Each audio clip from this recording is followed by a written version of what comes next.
à tous, bienvenue sur Les Métaux Lourds, la première chaîne de YouTube qui parle de muscu et de fitness en couple. Parce que ça, à côté, c'est ma petite moitié. Marine, je vous la présente. Moi, c'est Nico, vous m'avez déjà vu, je pense. Aujourd'hui, on va vous parler, comme prévu, de ce que je vous avais dit dans la première vidéo. On va vous parler de ça. Regarde-le bien. Ça, tu vois, c'est un carnet d'entraînement. Je ne suis pas le seul à en avoir un. Elle aussi, elle en a un. Alors on va vous expliquer tout simplement à quoi ça sert, pourquoi on en a un, pourquoi on n'en avait pas avant et pourquoi on en aura un à vie maintenant. Tout simplement parce que le carnet d'entraînement c'est le meilleur moyen pour moi de ne pas faire une séance pourrie. C'est-à-dire que comme tu as écrit dedans ce que tu as fait la semaine d'avant quand tu as fait ta séance de bras ou ta séance de jambes ou ta séance d'abdos fessiers, ta séance de squat, je laisserai la spécialiste vous expliquer ça après. Tu sais que grâce à ça, tu vas pas refaire la même séance. Alors j'imagine que toi, tu as la même utilité que moi. Oui, et en plus, du coup, ça permet aussi de définir des objectifs, c'est-à-dire que tu peux mettre ta séance à l'avance, c'est-à-dire quand tu commences sur ta machine, tu définis jusqu'où tu veux aller. Si tu le dépasses, tant mieux, mais au moins tu peux pas, enfin, tant qu'à faire, tu le fais au stylo, et comme ça tu peux pas revenir en arrière ou faire moins que ce qui était prévu. Ça permet de te dépasser. Donc on va leur donner un exemple, on va s'adresser aux meufs tant qu'à faire, puisque bon, c'est ton sujet, on va dire. Par exemple, tu vas nous faire un truc typique. Le lundi, tu vas te faire les jambes, puisque de toute façon tu es une fille, donc tu fais les jambes 12 fois par semaine à peu près. Tu vas... 3 fois, c'est déjà pas mal. Donc le lundi, tu vas faire une séance de jambes. Admettons que tu vas te mettre à la presse horizontale. Et là, tu vas te rendre compte que tu as soulevé, je t'ai dit une connerie, mais tu me dis si je suis dans les bons chiffres. T'as fait 8 reps à 180 kg. Ouais. C'est jouable ça ? Oui, complètement. Donc tu reviens le lundi d'après, tu sais que au maximum à ta dernière série, t'as fait 8 reps à 180 kg, qu'est-ce qui se passe pour toi ? Idéalement, si j'ai fait 8 reps à 180, je vais essayer d'en faire 8 à 10 à 200, voire de le dépasser, et de jamais faire moins que 8 reps à 180 kg sur la fin de mon exercice. Bon, après je vais l'atteindre en progressif. Bah ouais. Que je note aussi, mais pour éviter de se faire mal. Hein. Alors, alors, je te pose la question, je le sais, parce que bon, je la connais, je vis avec elle, mais est-ce que tu as un partenaire d'entraînement ? Non. Voilà. Non. J'ai mon carnet, j'ai mon casque. Voilà, c'est ça le truc. À la limite, s'il y a des copains à la salle, c'est sympa, mais ça fait perdre du temps. Donc... Ça fait perdre du temps. Parce que du coup, on discute, alors faut penser à prolonger la séance en fonction du temps de discussion. Ouais, c'est ça. Ouais. Et comme tu sais ce que t'as à faire, parce que tu l'as noté la semaine d'avant, que t'avais fait, je sais pas, je vais te donner un exemple sur une séance de bras pour parler masculin pour le coup ce coup-ci. Donc tu vas faire ton curl biceps, tu vas faire ton curl marteau, et puis ensuite tu vas faire du curl biceps assis à la poulie, on va dire.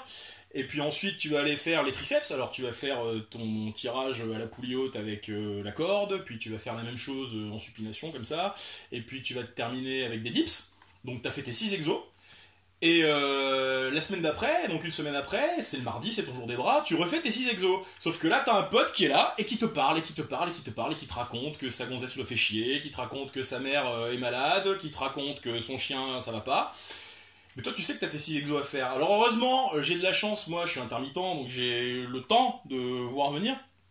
Et je sais que dans ma séance j'ai du temps, donc je sais que je peux prendre le temps de faire mes 6 exos. Si la semaine d'avant j'ai fait une séance d'1h15 et que personne n'est venu me parler, si là il me parle, j'ai 1h45, mais je sais ce que je dois faire parce que c'est écrit là-dedans. C'est écrit là-dedans. Et moi je suis comme toi, j'aime pas trop qu'on vienne me parler tout le temps à la salle. C'est pour ça que j'ai un casque, ça. Et à la différence de madame, moi j'ai un partenaire d'entraînement de temps en temps, je le vois pas très souvent, mais quand il est là on s'entraîne à deux. Et personne ne vient nous parler quand on est tous les deux parce que, je sais pas, on n'a pas d'amis, on est bizarre. Le carnet d'entraînement, alors toi t'en avais pas avant ? Au tout début, non, j'en avais pas, mais j'y suis venue très vite quand même. J'y suis venue très vite. Alors attends, mais fais-nous une confession, parce que moi je le sais, parce que je la suis au quotidien, je la vois, elle m'en parle. Ces derniers temps, tu t'en sers quand même vachement moins. Si, je m'en sers tous les jours. Ah, tu t'en sers tous les jours ? À chaque entraînement, je m'en suis toujours servi à chaque entraînement. Même maintenant ? Bien sûr. Dernier entraînement, c'était du coup hier, 31 mars. Putain, alors attends, alors mea culpa, je suis désolé, chers internautes, je ne savais pas, pardon. Je t'ai sous-estimé. Non, parce que moi je m'en sers pas en fait, je m'en sers pas. J'en ai gardé un pendant toute la durée, donc pendant 3 mois. Donc j'ai fait les 96 pages comme ça, les unes après les autres. Il y avait toutes mes séances qui étaient écrites dedans. Celui-là, je l'ai commencé le 10 octobre. On est le 1er avril. Donc j'ai rempli la page, voilà, j'ai fait les 3 premières pages et après il n'y a plus rien. C'est parce qu'en fait, tout simplement, avec le temps, j'ai commencé à apprendre à me souvenir vraiment de mes séances et j'arrive vraiment à me rappeler de ce que j'ai fait. Et puis avec la pratique, on finit par assimiler tout un tas de trucs et on sait qu'on a fait ça, qu'on a fait ça, qu'on a fait ça. On arrive même à voir les programmes dans la tête. Je veux dire, elle, par exemple, elle arrive à savoir combien il y a de calories dans ce qu'elle va bouffer, juste en pesant et en regardant 2-3 trucs sur internet, ça lui prend 5 minutes. Moi je fais pas ça parce que je note aussi tout ce que je mange, mais. Ouais, elle note aussi tout ce qu'elle mange. Bon, ça, après c'est un petit peu particulier, mais bon, c'est. Comment t'appelles ça comme maladie déjà? L'orthorexie. L'orthorexie. Non, mais c'est pas le cas là, mais ça c'est. Vous chercherez sur internet orthorexie.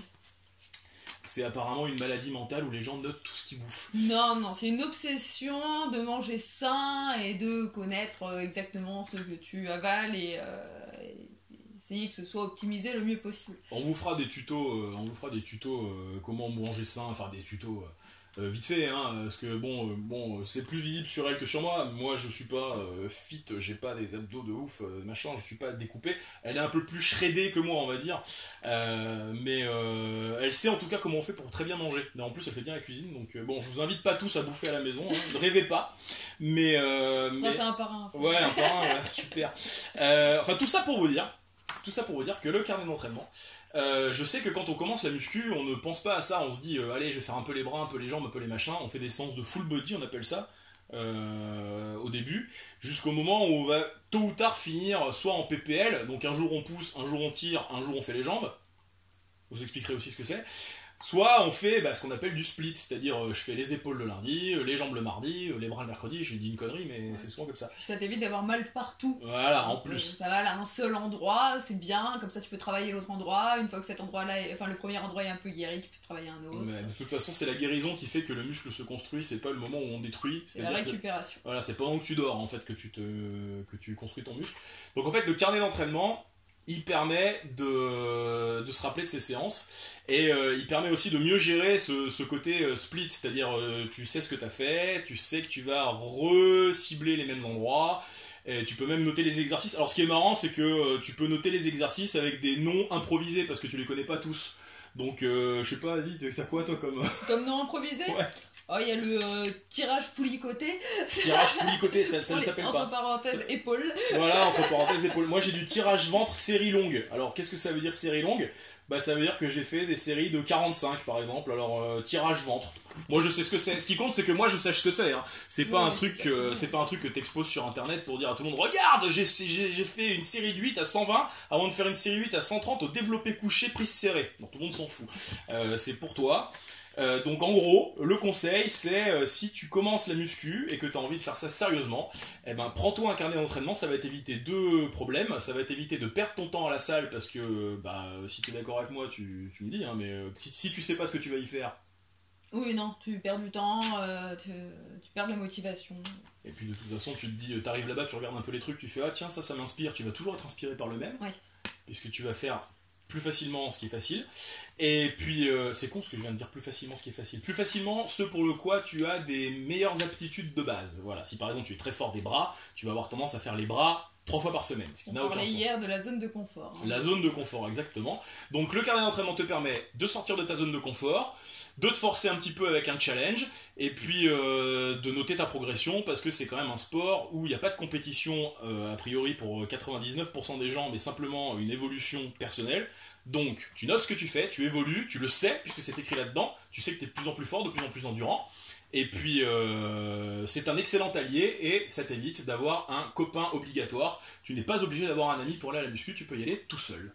Ça te permet aussi de varier tes exercices, parce que du coup, je te donne un exemple, hein, sur les jambes, hein, puisque manifestement c'est le truc de nana, même si je travaille quand même le haut du corps, faut pas déconner, sinon ça crée des physiques un peu disproportionnés, c'est bizarre.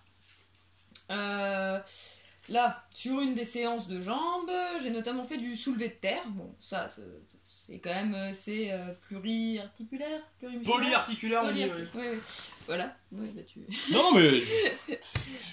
Voilà, par exemple, à un moment, sur une séance, je vais faire du soulevé de terre, du squat et de la presse. Sur une autre séance, je vais faire les abducteurs, je vais faire du hip thrust, je vais faire des choses comme ça qui permettent de varier un petit peu les exos tout en ciblant différemment mon bas du corps et en travaillant du coup tout de plein de façons différentes sur l'ensemble de la semaine. Bah voilà, et ça tu le fais grâce à ça. Oui, parce que je vois ce que j'ai fait la dernière fois, ça me permet de pas oublier ou de pas reproduire systématiquement les mêmes choses, parce que sinon j'aurais tendance à passer ma vie à la presse. Ouais. Beaucoup moins en fente. Voilà, moi si c'était que moi, je ferais le dos et les épaules tous les jours. Voilà, je ne ferai que ça, je ne ferai jamais les jambes, et je ne ferai jamais les bras non plus, parce que je déteste, ça me fait mal, et j'ai l'impression que c'est un point faible. Alors il paraît que nous les mecs, on est tous obsédés par ça, on est tous persuadés qu'on a des tout petits biceps, et des tout petits triceps, et que rien ne va. Mais et les pecs. Voilà, c'est comme les filles, vous croyez que vous avez un gros... Un gros cul. Voilà. Donc vous non, avez tout aussi le problème... Non, mais l'idée, c'est d'avoir un gros cul, mais qui soit... voilà, un gros cul. Solide. Le truc, c'est qu'il faut forcément avoir des cuisses qui vont avec. Optimiser les séances, on vous en parlera aussi. De toute façon, on va essayer d'aborder un maximum de sujets. Bon, après, nous, on n'est pas des professionnels du truc. On n'est pas sponsorisés par des marques, ou alors tu me l'as pas dit. Non, je crois que j'en ai testé énormément, et c'est juste parce que j'aime bien tester des trucs. Moi j'aime bien tester les pré-workouts, je vous parlerai des pré-workouts, je vous ferai un sujet hyper complet sur les pré-workouts, je les connais pas tous, mais j'en ai essayé plein, alors ceux qui piquent les mains, ceux qui piquent les yeux, ceux qui brûlent le cul, ceux qui empêchent de digérer, ceux qui font transpirer alors qu'il fait 45 degrés. Elle m'a vu dans des états incroyables avec ces histoires de pré-workouts. Oui, avec des variations de température de minute en minute. Voilà, j'avais l'impression que j'avais la grippe, je mettais un pull au mois de juin alors que je mets des t-shirts au mois de janvier, donc à un moment il y a un problème. Merci Jay Cutler, pour ne pas le citer, c'est la marque de ce mec là, mais efficace le truc. Le prochain numéro, on vous propose, parce qu'on a bossé un petit peu les sujets tous les deux, on a une liste de sujets qui sont déjà prêts. Je vous propose qu'on aborde un sujet qui moi m'est cher, alors à elle un peu moins parce qu'elle n'a pas du tout le problème, moi je l'ai un petit peu et j'ai des amis plein qui ont ce problème là, qui font du sport, qui font de la muscu mais qui ont un problème de surpoids. Donc je vous propose que la prochaine fois on aborde la muscu et le surpoids, comment on le gère, à quoi ça sert, quels sont les avantages, les inconvénients, qu'est-ce qu'il faut faire, est-ce qu'il faut faire attention, les blessures, la morphologie. Je vous propose qu'on parle de ça. Ça te va ? Ça me va, mais j'ai quand même des choses à dire, puisque moi je fais en sorte de ne pas y venir. J'aime beaucoup manger. C'est vrai. Et j'aurais tendance à être très vite attirée par mon canapé, donc je me fais violence au quotidien. En même temps, c'est vrai qu'il est très confortable. Merci à tous de nous avoir suivis dans ce deuxième épisode des Métaux Lourds. À la prochaine fois.